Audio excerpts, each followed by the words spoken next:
Hello everyone, welcome back to our channel TechUp. On today's video, I'm going to show you how to change username in Telegram. It's very quick and easy, so let's get started. First of all, open the Telegram app on your phone. If you don't have the app yet, you can get it from Google Play Store or the Apple App Store. Once you do that, go ahead, launch the app, then sign in.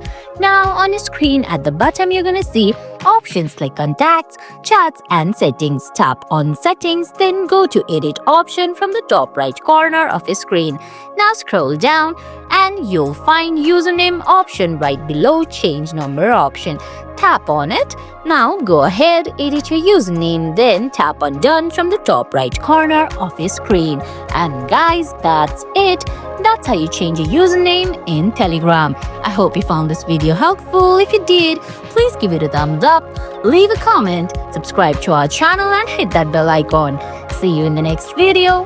Thanks for watching.